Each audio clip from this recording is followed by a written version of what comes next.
Assalamualaikum warahmatullahi wabarakatuh. Nama saya Dewi Aprianti dari kelas A2 Mawan. NIM saya 2180302045. Di sini saya ingin menjelaskan tentang pengembangan karyawan. Pentingnya pengembangan. Pengembangan adalah fungsi operasional kedua dari manajemen personalia. Pengembangan karyawan perlu dilakukan secara terencana dan berkesinambungan agar pengembangan dapat dilaksanakan dengan baik dan harus lebih dahulu ditetapkan sesuai program pengembangan karyawan. Yang B, definisi pengembangan. Pengembangan adalah suatu usaha untuk meningkatkan kemampuan teknis, teoritis, konseptual, dan moral karyawan sesuai dengan kebutuhan pekerjaan, jabatan melalui pendidikan latihan. Yang C, tujuan pengembangan. Pengembangan karyawan bertujuan dan bermanfaat bagi perusahaan, karyawan, konsumen, masyarakat, dan mengkonsumsi barang atau jasa yang dihasilkan perusahaan. Tujuan pengembangan hakikatnya menyangkut hal-hal berikut. Yang pertama, produktivitas kerja. Yang kedua adalah efisien.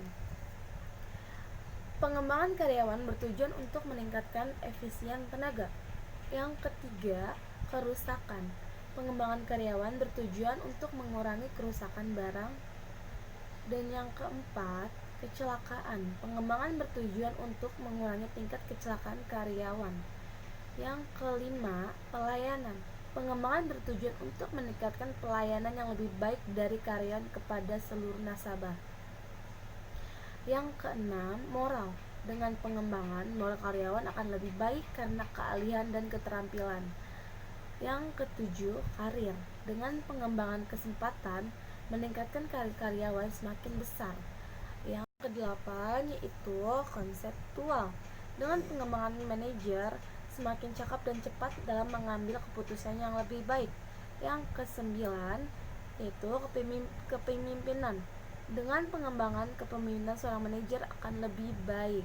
10 yaitu balas jasa. Dengan pengembangan balas jasa, upah insentif dan benefit karyawan akan meningkat karena prestasi kerja mereka semakin besar. Yang ke-11, konsumen. Pengembangan karyawan akan memberikan manfaat yang baik bagi masyarakat konsumen karena mereka akan memperoleh barang atau pelayanan yang lebih bermutu. Kesimpulannya, pengembangan karyawan perlu dilakukan setiap perusahaan karena akan memberikan manfaat bagi perusahaan, karyawan, dan masyarakat konsumen. Nah, adapun prinsip pengembangan, yaitu prinsip pengembangan adalah peningkatkan kualitas dan kemampuan bekerja karyawan. Lalu ada program pengembangan.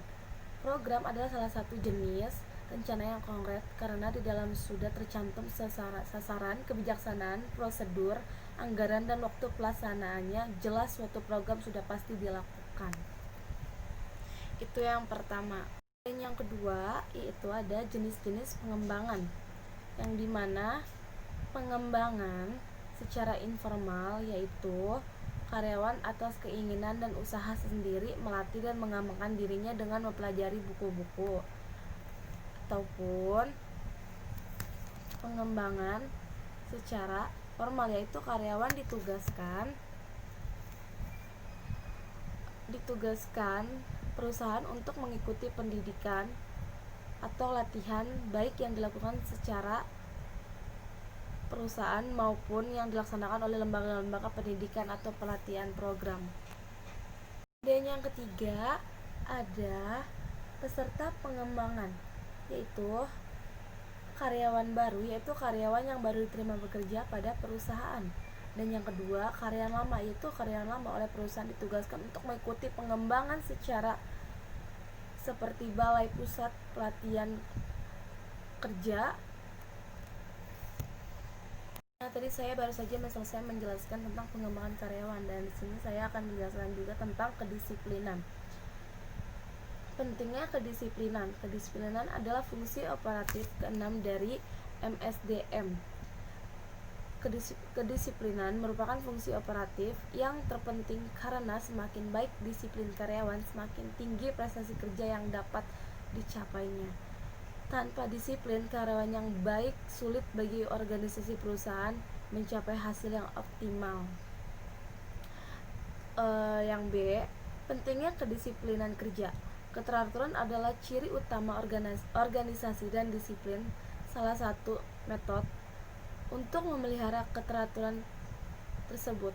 Tujuan utama disiplin adalah meningkatkan efisiensi semaksimal mungkin dengan cara mencegah pemborosan waktu dan energi. Dan adapun indikator-indikator kedisiplinan. Yang pertama, tujuan dan kemampuan.